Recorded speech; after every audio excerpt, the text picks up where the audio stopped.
Здравейте, мили хора! И след като подхванах темата за здравословното хранене, показвам и една алтернатива на хляб, напитки, на основа за пици и така нататък. Значи, познатото ви бадемово брашно, 10 супени лъжици. 1, 2, 3, 4, 5, 6, 7, 8, 9, 10. Или това е отново около 150 грама, нали, съдейки по остатъка от опаковката. Кокосово брашно. Купувам го от Алмонд. Това специално, нали, предишните бяха, няма значение откъде. 2 супени лъжици. С него не бива да се прекалява, тъй като то прави текстурата на тесто. И това е хуск. Така се казва. Това реално е обелката от живовлек. 2 лъжици. 1, 2. Той е без нищо. Дори има 0 калории в него, но набъбва изключително много. Примерно 2 супени лъжици са достатъчно да сгъстат една кофичка кисело мляко, ако можете да консумирате млечни. И съответно не бива да се прекалява с него, тъй като той абсорбира супер много водата. Влагата същото се случва и в организма ни. Ако ежедневно се храним с хуск, трябва да приемаме супер много вода, но пак не е много окей.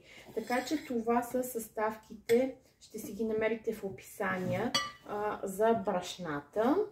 Към тях, към 10 лъжици бадемово брашно, 2 лъжици кокосово и 2 лъжици хуск, добавяме една лъжица оцет, една лъжица оцет, 2 лъжици зехтин, мазнина, олио. Аз добавим някакъв зехтин. Една лъжичка сол, все пак е хлябче. Така. И половинка бак пулверче.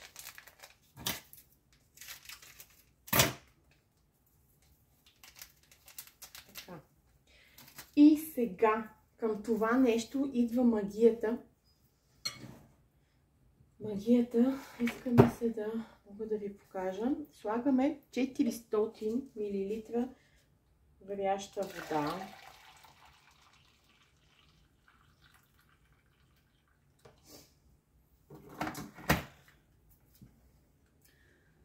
Брашната, водата. Сипваме водата. Това от оцета и започваме да бъркаме. И сега ще видите как цялата смес се сгъстява. Кокосовото брашно набъбва заедно с хуска. И става такава смес, която е консистентна. Ето. От тази смес... Съжалявам. Исках да ви покажа магията, не знам какво се е получило. Ето сместа как се получи. Абсолютно консистентна и си има вид на брашно.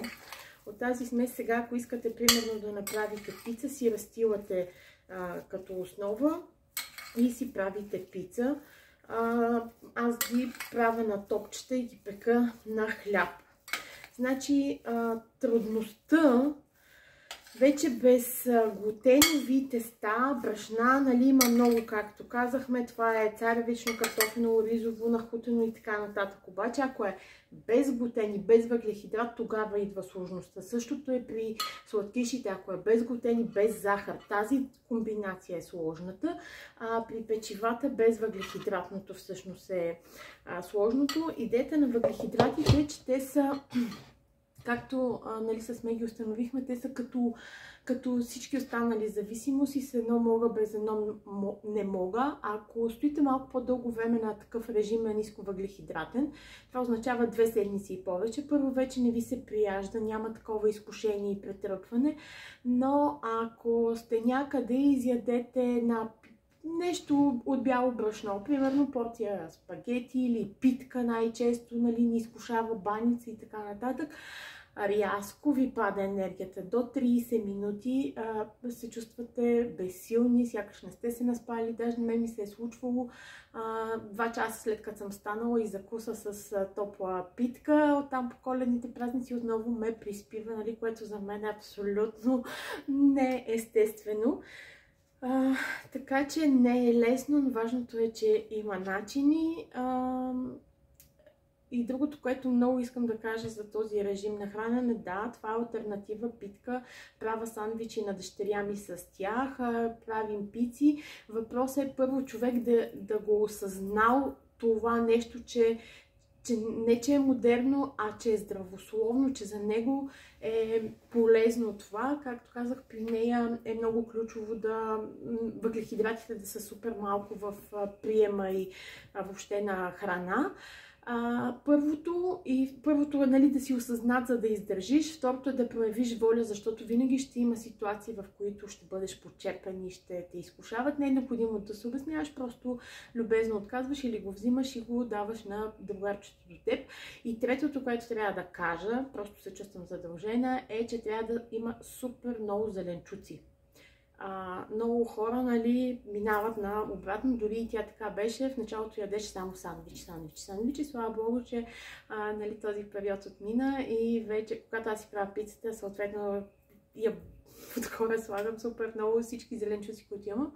Просто към всяко едно хранене добавяйте зеленчуци. Можете да видите глюкозната революция. Книгата има в Инстаграм специално, има супер много картинки, качва дамата, която показва какво се случва с тялото ни, ако приемем първо някакъв зеленчук и след това каквато и да е храна. Така че сега си оформям питчици. Ето, те си станаха, нали, смисъл. Това е тестото. Оформям питки, отново поръсвам, пека на предварително загрята форма на 180 градуса за 20 минути.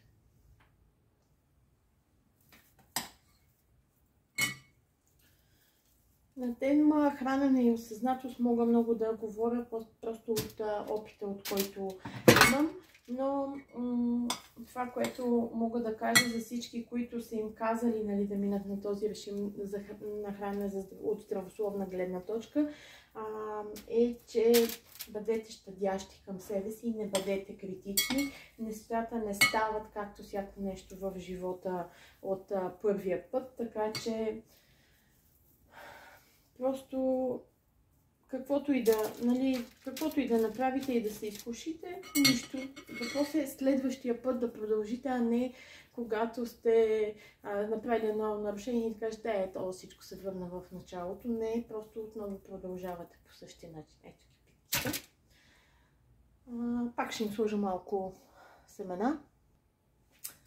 Ето ги нашите безглутенови, безвъглехидратни питки. Така че ще има сандвичи.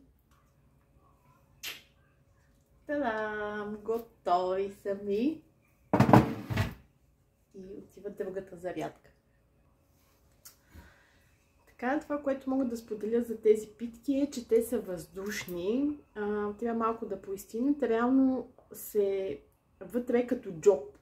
Тоест може да поеме доста пълнеж от белтъчини, протеини и фибри. И съответно удоволствието да го хванеш така като сандвич и като хамбургер е...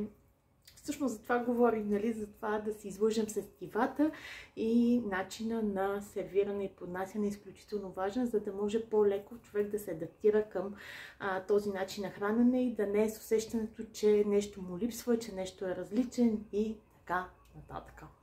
Така че мисля, че то май какво стана? Вчера качих 2 и сега качвам това. 3 поредни видеа назад, като върнете на страничката.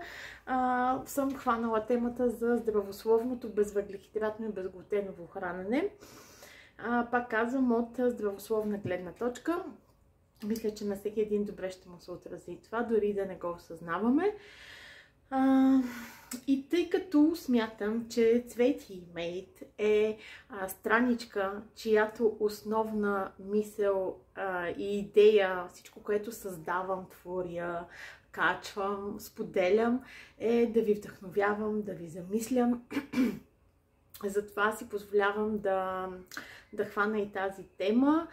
Тя е необятна, имам опит от първо лице, както с себе си, така и с дъщеря ми, така че който иска съвсем спокойно може да ми извънне, да ми пише, винаги съм на разположение да споделя личен опит, но в крайна сметка всяко едно решение, всяка една упоритост и всяка една воля е в ръцете на всеки един от нас, така че докато човек сам не стигне до това осъзнаване, няма кой да му помогне. Това, което визирам е Меги. Нали, с нея съм се борила многократно, карала съм се, защо даваме пари за доктори, за лекарства, за добавки и така нататък, но в един момент, мили хора, нищо не е безкрайно, те порасват, осъзнават и сами си правят своите изводи.